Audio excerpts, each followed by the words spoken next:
Have you ever wondered what it would be like to sit down and have a conversation about fatherhood with best-selling author John Elldredge? Well, I got that opportunity, and I'm going to tell you a little bit about that experience, and we're going to show you the unedited, unplugged video of that interview coming up.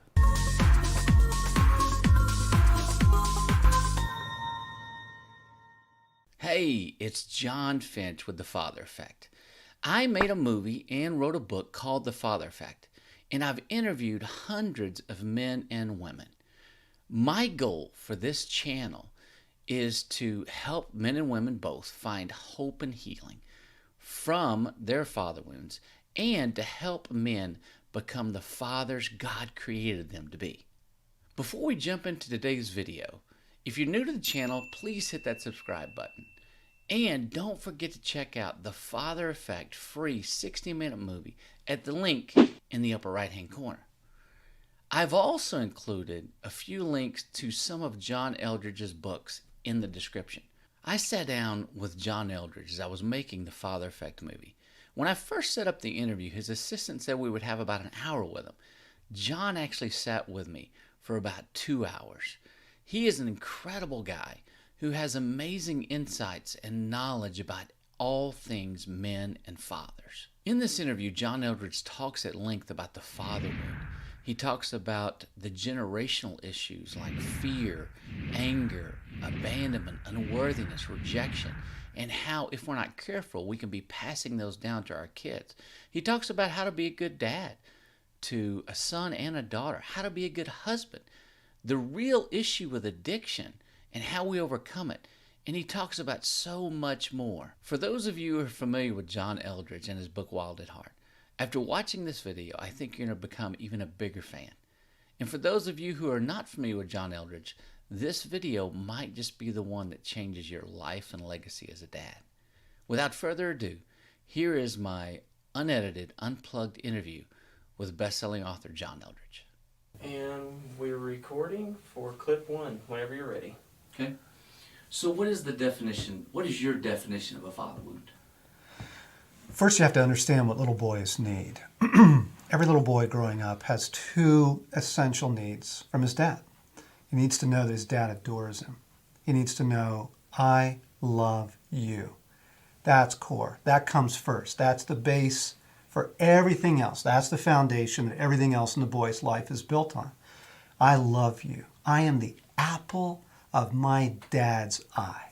He needs to know that, and he needs to know from his father, son, you have what it takes. See, that's the question every little boy has. Do I have what it takes? Will I be a man? Right? Can I come through? And so through the story of his life, through the tender years, the teenage years, on into young manhood, every man craves this. These two things, love and validation, okay? Delight from the Father and affirmation. You've got to get that. And so here's where the father wound comes in. The power of a father to bestow identity is extraordinary. It is, the father-son relationship is the most powerful relationship on the earth, because in the story that we live in, the father-son relationship is the most powerful relationship in the universe, because there is a father and there is a son, okay? So this is where the wounding comes in. If that little boy does not get from his father, you are my delight. If he gets something much worse than that, he may get silence, he may get abandonment, he might get violence. If he does not hear from his father, you have what it takes. Again, if he just gets silence, or if he gets something worse, you are a little, blankety blank and all of that, right? That's where the father wound comes in. Okay, in those two places, in love and validation, delight and affirmation. If the boy gets wounded there from his father, it will define him for the rest of his life until he deals with it. Hey, if you find value in this video, please hit that like button and please subscribe to our channel. That way, every time we come out with a new video, you'll get notified. I greatly appreciate you. As a follow-up to that question, why do you think it's so difficult, men, to get to that point and every man is terrified that he's not what he ought to be. And so we fake it, right? I mean, you want to understand men, all you need to understand is what happened back in the Garden of Eden with Adam and his father, where Adam blows it and he goes into hiding and his father comes looking for him. And Adam says this, I was afraid because I was naked and so I hid. You understand that? You will understand every man in your world. Every man carries now this uncertainty in him that he has what it takes, right? That he can come through, that he's a real man. And so we fake it. And we find some strength that we can lock onto. If you're smart, you go there and you're the smart kid in school, and then you go on to become, the smart guy in the company. If you're athletic, you go there, and so you get your validation there. See what I mean? If you're good looking, you go to the girls or wherever it is. You make a lot of money. So yeah, men don't want to get within 5 miles of anything that feels like weakness or brokenness in us. Are you kidding me? Right? We are all deeply committed to, faking our way through this thing because we fear exposure. This is a very interesting thing. Women don't fear failure like men do. A woman can take a loss of a career, right, or a setback or a disappointment, and it doesn't seem to blow her out of the water. Women fear abandonment. Men fear failure.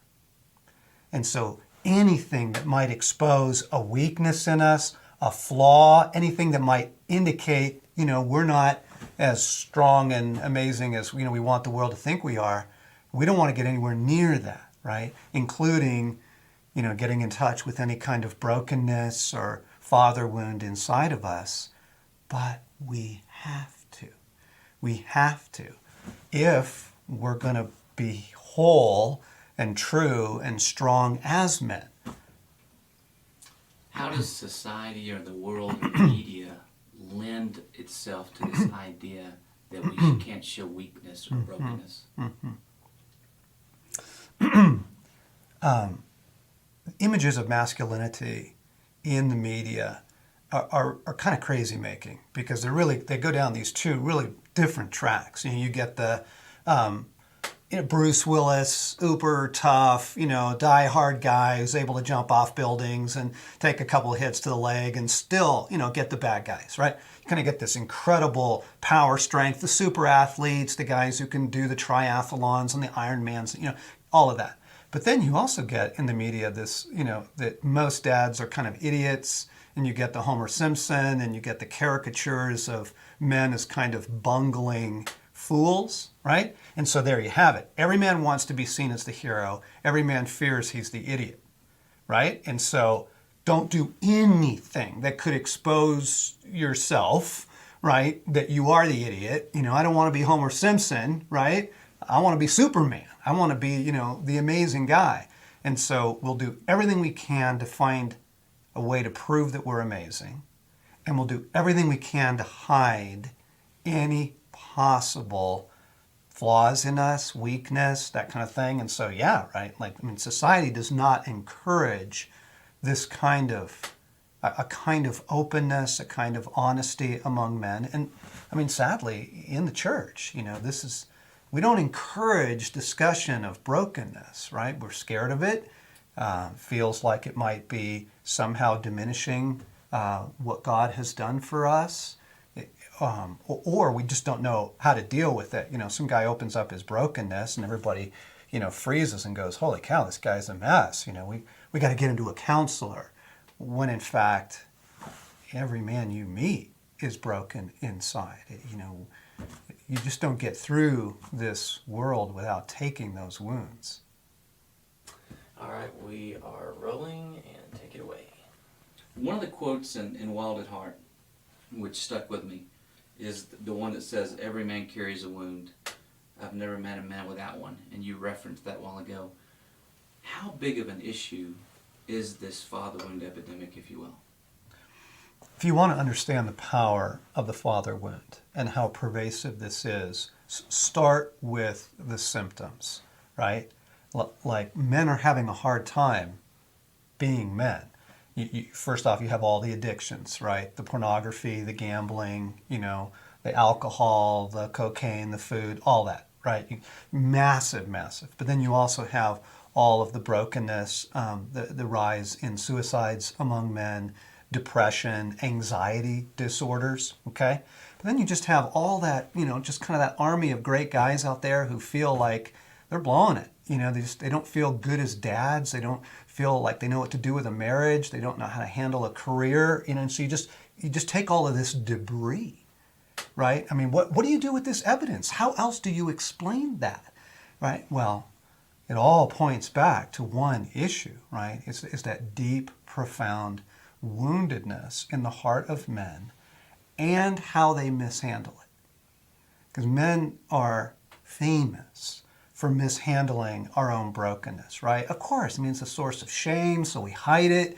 It's a source of pain, so we go medicate it with something, right? We do everything but go get it healed, right? And so the result is you just have something profoundly tragic in masculinity in the world. And that's why, we'll take these different symptoms and we'll run them up the flagpole on these talk shows, and they'll say, well, where are all the real dads, right? Or, women get on these talk shows and they're like, where are the romantic men? Where are the guys who will really sweep you off your feet? And they take these different symptoms, right? But they never get back to, well, I can tell you what the crisis is. I can tell you what the cause of that is, right? You need to heal the heart of men.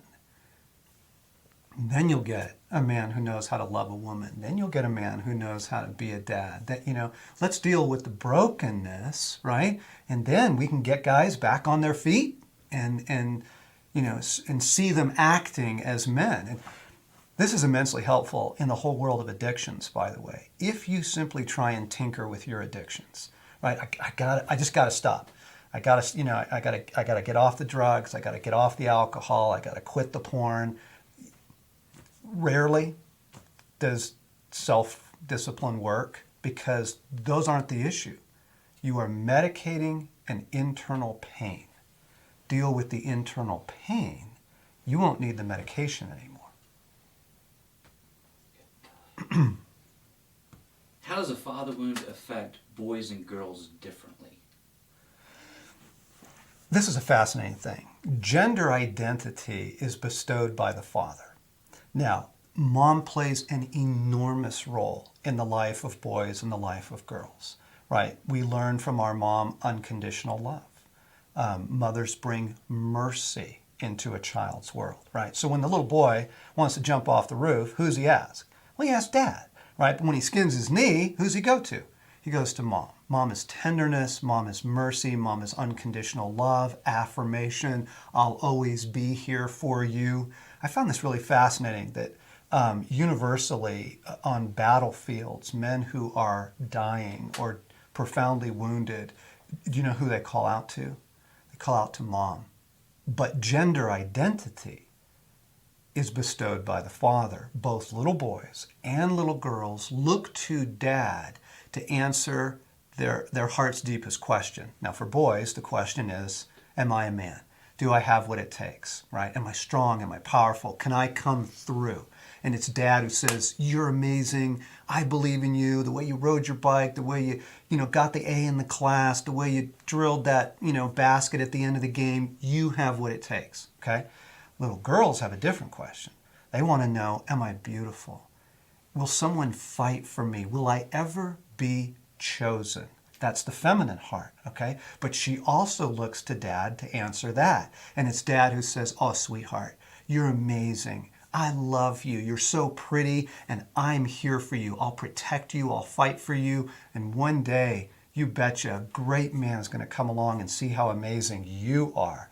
And if a little girl gets that kind of love and validation to the feminine heart, if she gets that from her dad, she's not going to sleep around in high school. It's the number one predictor of sexual promiscuity in teenage girls is the presence of a loving father who is answering her heart's deepest question, okay? Because she doesn't need to turn to boys to go get that.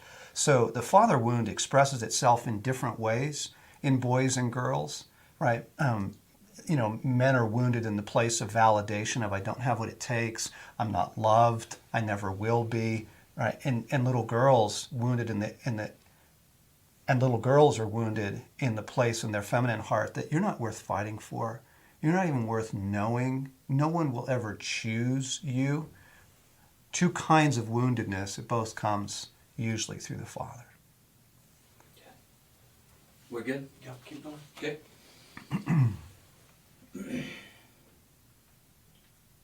What are the long-term effects?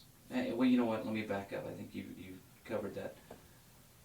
In what way does the father wound lead men to anger? It seems like there are a lot of angry men. Mm-hmm. Specifically, how does that lead to anger?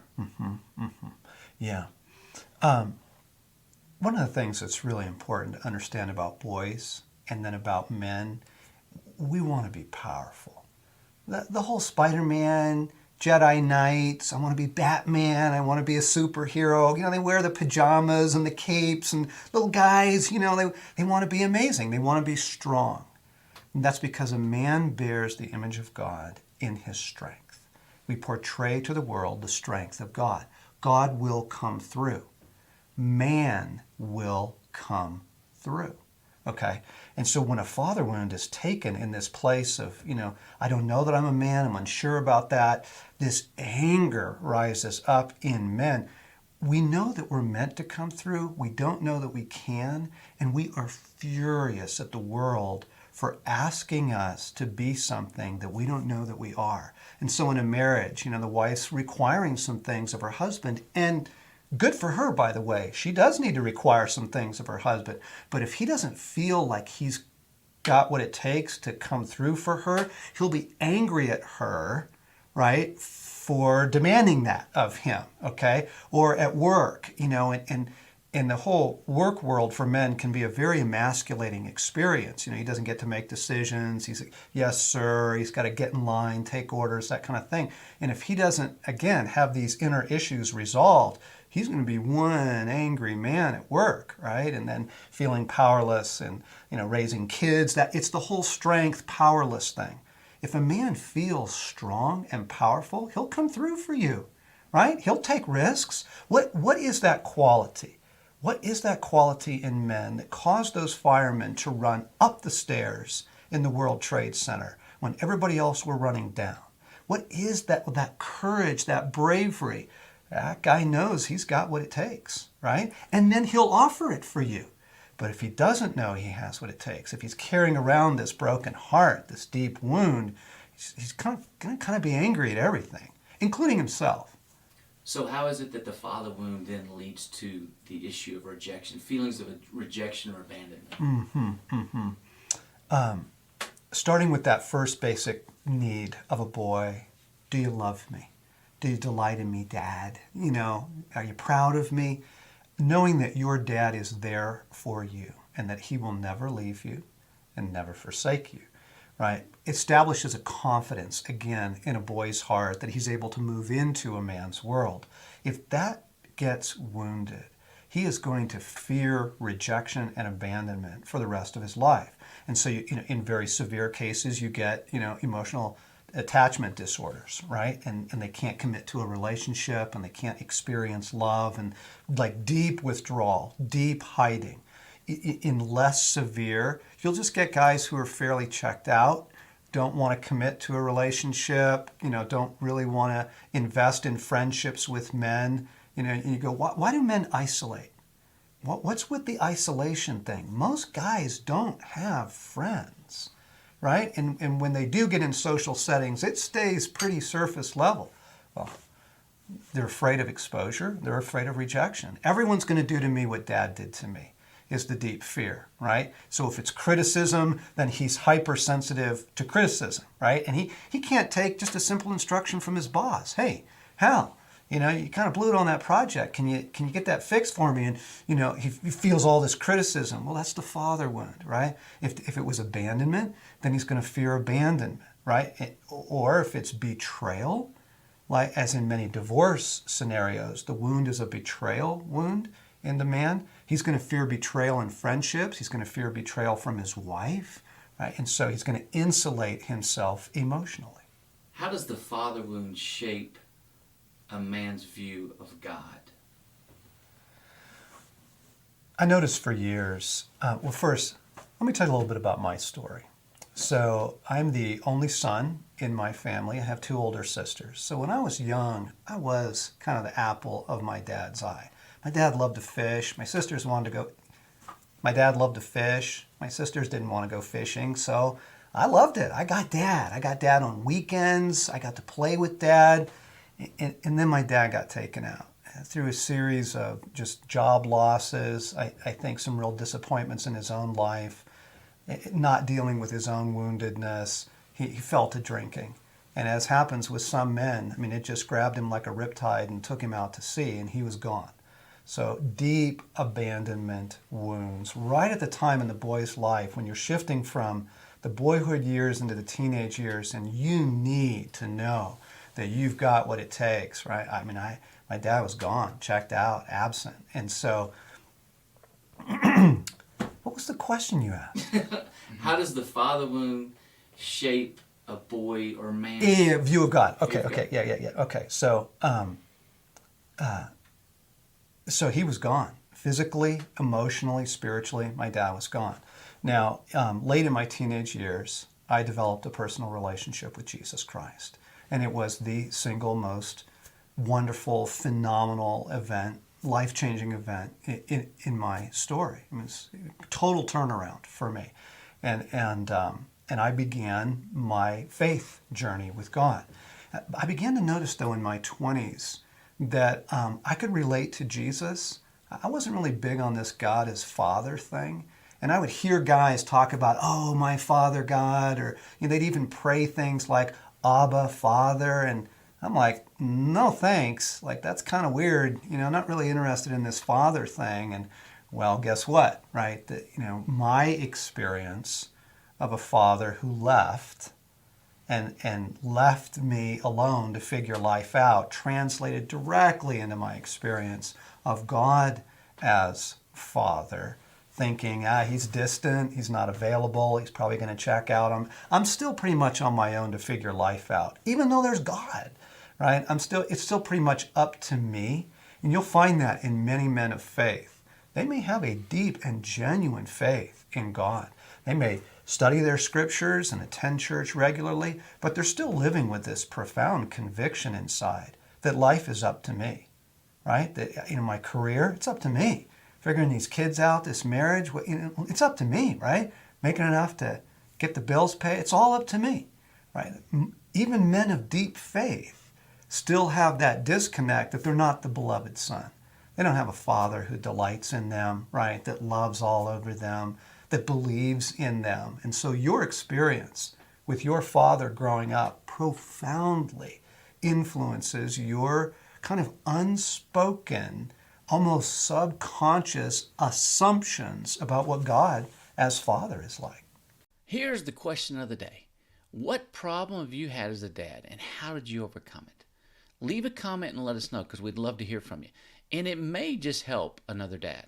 Along those same lines, in men understanding that they are a beloved child of God, a beloved son of God, and the identity that comes along with that. Why is it it's so difficult for men to get that? You cannot appreciate what it means to be a son of God. You cannot appreciate how much your father loves you. You can't begin to kind of rest in, I'm a son, I'm a beloved son, until you deal with the father wound.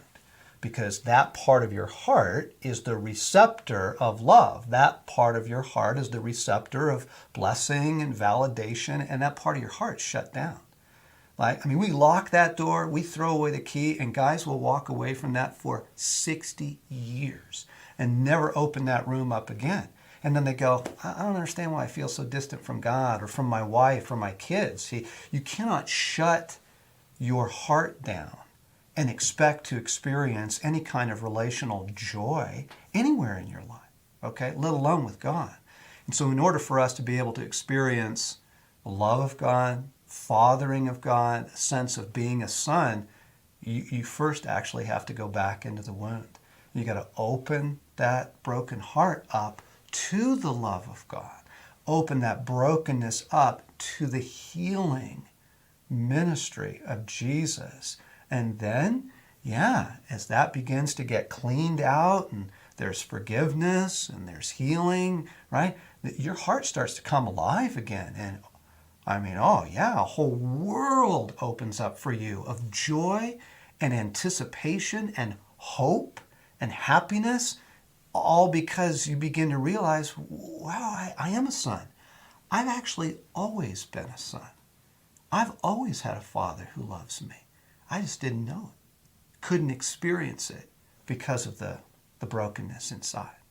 So I lived in denial, even after understanding and Yes. knowing that I had this. Yes. I lived in denial for a couple of more years. Yes. Why is it that men do that, even in understanding maybe this concept of a father, and why do we still deny it? Only once we have some assurance that this brokenness, try again. Only once that we have some kind of assurance that this brokenness in us can actually be fixed, right? That we can actually get some relief, that genuine healing and restoration could actually take place for us. Only then, really, is a man willing to go here and admit it. I mean, we'll admit it intellectually, but here's the important thing to understand. Let me try this whole thing again. Sure.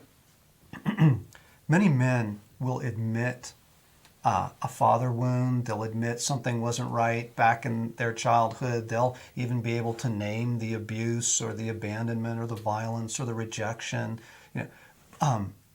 But intellectually understanding that you have a father wound or that you might have a father wound is not the same thing as healing and restoration. Okay? Understanding is not healing. Clarity is not restoration. Okay? They can lead to healing and restoration, but it's only once we're willing to go into that, usually with the help of a caring person, a friend, a brother, a pastor, a counselor, someone to kind of help us walk through this wound. And until a guy is convinced that restoration's available, well, why would he go here? I mean, you want me to do what? You want me to open this pain up again in my life? You want me to go back into all that mess? Why? Right? They've got to see, in the context of other men's lives, they've got to see, whoa, healing's available. Restoration might even be available for me. Now I'm willing, like, sign me up. If they can see that, if they can be invited into, we don't want to just expose this. We don't want you to just kind of have 20 more years of, fresh misery, right? We have an offer for you, right? Jesus's primary work in the world of men is I want to heal that broken heart. I want to heal that wound. I want to tell you who you are as a man. I want to bring you the validation you didn't get. It's the best news in the world. It literally is the gospel. It is great news. And guys need to know that in order to be willing to go there. You got to understand the dynamic of posing in order to understand the dynamic of men and the fellowship of men and men's friendships, whether it's the bar scene or it's the men's retreat at church, okay? Same dynamic, right? Guys primarily are faking it, okay? Scared to death to be known, scared to death to, to unzip and show the world who they really are, because what do they think is going to happen? Exactly what happened before with Dad, right? Criticism, ridicule, violence, rejection, abandonment. We are just terrified that if you really see me, you're going to laugh, you're going to leave, right? You're going to be appalled.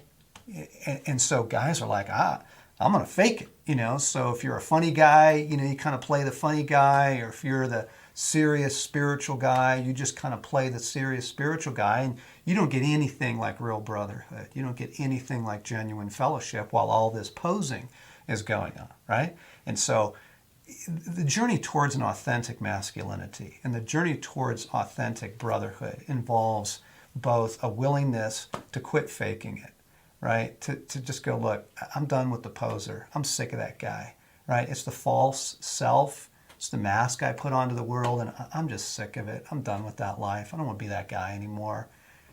Setting that stuff down and also beginning to experience some genuine healing of the inner brokenness, right? That opens up this phenomenal world of friendship and connection and band of brothers that guys crave and is available. And it's available in Christianity like it's available nowhere else. One of the greatest things that we can tell single moms especially, or moms where the dad's kind of checked out, physically present, but in every other way absent, is you don't have to be dad. You can't be dad. Okay? You get to be mom, right? But that little boy or that little girl needs the father influence, and that can come from uncles and coaches and teachers and pastors and mentors and youth leaders. Like, you can find the kind of male influence that you need for your child's life, like Boy Scouts and sports and all that stuff, okay? It's available. It really is. There's a lot of good men out there that are offering fathering experiences to children who are not their own, right? Through clubs and classes and just in the neighborhood, okay? Family situations, maybe grandpa can step in, right, and offer what dad didn't offer. But to put that pressure on mom, right, is a crushing load. It's enough to be mom. Like, mom is a full-time job. Mom is all she's got. And if she feels like she's got to be both mom and dad, I mean, it just becomes brittle. It's exhausting. It can't be done, right? And so the first big kind of relief is you don't have to. You don't have to be mom and dad, okay? But you do need to get a dad influence into the lives of your children, okay? And you pray for it, you look for it, you know, where's that opportunity, whether through the local soccer club or, you know, some class at church or some situation, a summer camp kind of a thing where, you know, some fathering can take place in the lives of your kids, and you don't have to try and offer that yourself.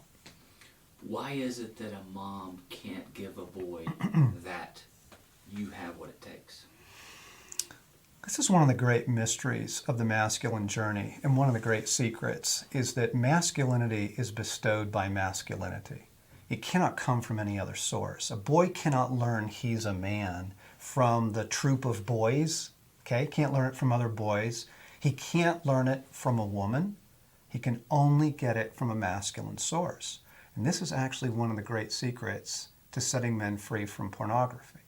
Because pornography is not about sex. Pornography is about validation, right? That woman makes you feel like a man, okay? It's really a deeply validated man who knows who he is as a man is not fooled by the siren, okay? But the man who's looking for some mercy and some affirmation and some love and some validation, you know, he's going to be a sucker for that stuff, okay? So this is the great secret. Masculinity can only be bestowed by masculinity. And this is again why, and the reason why, is that you have a father as the center of the universe and his relationship with the Son in the Trinity, right, with the Holy Spirit. That relationship's the deepest relationship in all creation. Okay, the Father bestows identity, right? Jesus is baptized in the Jordan. He comes up out of the water. And in one of the few instances in all of the Bible, God speaks out loud so everybody can hear. And he says two things. He says, I am so proud of you, Jesus, and I love you. This is my beloved Son, right? In him, I am so pleased. That's the core need. There it is, right there. Love and validation from a masculine voice. Okay, and if we don't get it from the Father, can't get it from the mother, right? Can't get it from girls, right? Broken boys often chase after the girls to try and, you know, make them feel like a man, and, you know, and all that stuff, the loud cars and the, you know, the music and the sports and the crazy things that young men do, you know, it's all looking for validation. They're looking for the voice of a father to speak into their life. I see you. You're amazing. I love you, and you have what it takes. The idea of a generational curse. Can you explain that? Can you give me an idea of maybe why men don't get that? Why there's not a connection there? This is a fascinating thing. If you'll notice, certain kinds of brokenness, certain kinds of addictions or bondages seem to flow down through family lines. You'll find in one family line it's divorce. And you'll look back and go, wow, great-grandfathers and great uncles and then fathers and cousins. And then it's like, what's with divorce in this family line? But in another family line, it's not that at all. It's alcohol, right? And it seems like, wow, yeah, my great uncle was an alcoholic, and then my cousin was, and now I am. And you kind of see this thing working its way. Sometimes it's sexual issues, and you see that passed down through family lines. This is a spiritual principle given to us in Scripture. The sins of the fathers being passed down generation to generation, right? And this is a very helpful thing to understand, that quite often what you feel is just your mess, your struggles, is actually something that kind of got passed down through a family line. And therefore, you can actually get out from under it. It's not just you. It's a really great thing to know, this particular sexual issue, or my thing with alcohol or money, or even things like failure or rejection get passed down through the sins of the father. And the power of Christianity and the power of the cross to break those things is just phenomenal, that you can come out from under that whole legacy of sexual sin. You can come out from under that whole legacy of debt or failure or rejection or betrayal or whatever it is that's kind of been dogging your heels for years. Through the work of Jesus Christ, you can actually break with the family line and come out from under that stuff and to experience a greater freedom. And this is also a phenomenal gift you give to your kids. When you draw the line in the sand and you say, that generational stuff does not pass me. That ends here. Because of my relationship with Christ, because of what He has done for me through His cross, through the power of His resurrection, and His authority now given to Him, that's over here. Like, I end that with the help of Christ, through the work of Christ. What a gift that you are giving to your children, your grandchildren, their children, to stop the legacy here. I mean, you're a hero. So how is it that a father wound, as it pertains to the generational curse, how is that affected or impacted? My grandfather was an alcoholic, and my dad used to have to go and find him in the local small town bars and bring him home at night when he was a boy. And then my dad became an alcoholic, you see. And I had to help my dad through some of his episodes. And were it not for the presence of Jesus Christ in my life, I would be too. I mean, I'm set up for that. This stuff gets passed down generation to generation. And what a breakthrough for me to realize, wait a second, my dad was wounded. My granddad was wounded, okay? They carried an unresolved father wound themselves, right? And so this thing just gets passed on down through the line here. You cannot give what you do not have. You can't. I remember one of my clients once telling me that he was begging his dad, Dad, I just need you to tell me you love me and that you're proud of me. And his dad literally looks at him and says, I can't. Nobody ever did that for me. Like it's hard to give what you didn't get, right? And so to understand, your dad was wounded, your granddad was wounded. The world of men, right, has taken a lot of hits here since the fall of Adam, okay? And so you've got broken men raising broken men. You've got broken fathers, right? And they end up raising broken sons. You talked a little bit about porn a while ago and just the influence a father has on a son. How is a boy's view of sex shaped by his dad? I just had a wonderful experience. My oldest son just got married. And I had the wonderful opportunity to sit him down before his honeymoon and talk to him about a woman, about her body, his body, about sexuality, about what it looks like to love a woman. Who gets this? Like, I didn't get that from my dad. He didn't get that from his dad. Yeah. But to have a father show you the proper place of sexuality in your life, I mean, this is all, again, deeply linked to the father wound. Collect my thoughts here. Go for it. Yeah, okay. Most of the sexual struggles of men have some tie or connection to their father wound. If the father wound was abandonment and rejection, well, guess what? He's trying to heal that. He's trying to get some ease there, some ministry to that by the love and the affection of a woman, right? He's taken all that pain of rejection and abandonment to the woman, okay? Or, if he learned from his father, you don't have what it takes. You are not a man. And then you get some woman that comes along and says, I think you're amazing. I mean, he's going to be in bed with her in about 30 minutes, okay? To have an unvalidated man, right? And he thinks he can get validation from the woman. So many of our sexual struggles are actually directly related to the father wound. And so the opposite is also true. You get a father who's teaching his son, he's loved, he's got what it takes. You got a father who's teaching his son about sexuality and what it means to be a noble and good man.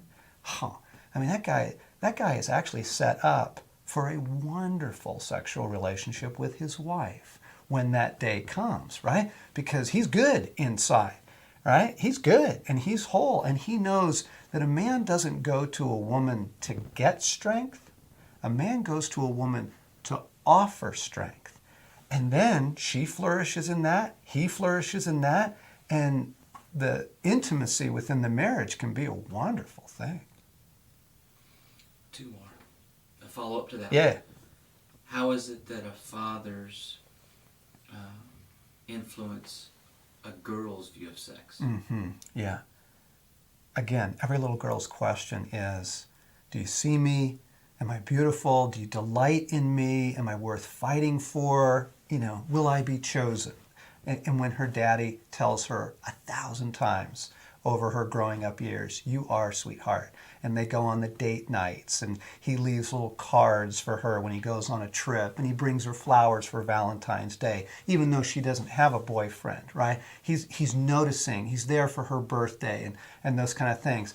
That little girl, right, she's good inside, and she doesn't need to turn to boys to make her feel loved, right? She can save herself sexually for the marriage, right? Because she's good inside. The opposite's true. You get a little girl that's broken, doesn't know she's loved, doesn't know that, she's beautiful and that she will be chosen. She will give herself, right, in order to try and get that father love, try and get that assurance that she didn't get growing up, right? So it's a double-edged sword. The power of the father to cripple is equal to the power of the father to bless. And you get a dad who's blessing his daughter, right? She's going to know what kind of man to look for. She's going to know what to hold out for in a man. She's not going to settle for some broken poser, right? She's going to wait for a good man who's going to love her well. Last one here, and then what we'll do is, you want to take a quick break, Jason? One last one. What's the best advice that you would give fathers? Are we ready, Jason? We're rolling. Okay. And I can even shape it another way. If you had a friend that was going to be a father for the first time, what advice would you give him? The power of your love given freely to your children, to your son or your daughter, is more than you believe it is. You got to kind of hold on to that, because you don't feel powerful. And becoming a dad, and it's always frontier. You get the baby thing figured out, and then they become little kids. And you get the little kids thing figured out, and they become teenagers. And you begin to kind of get the teenage thing worked out, and they go off, right? To school or marriage or career. Being a father is always frontier. That's okay. Here's what you need to know. The power of your love in their life is immeasurable. You are the most powerful figure in the world in their lives. Offer your love freely. Offer it openly. Offer it often. Because here's the great promise. Love covers a multitude of sins. It's not that we're going to get this thing perfect, okay? I've wounded my sons. I've blown it. I think I've been a great dad, but I've also messed up, okay? They know I love them. They know that in the core of their being. And when a boy or a girl knows that, it can cover over some of the other mistakes we make. Tell them you love them often. Awesome.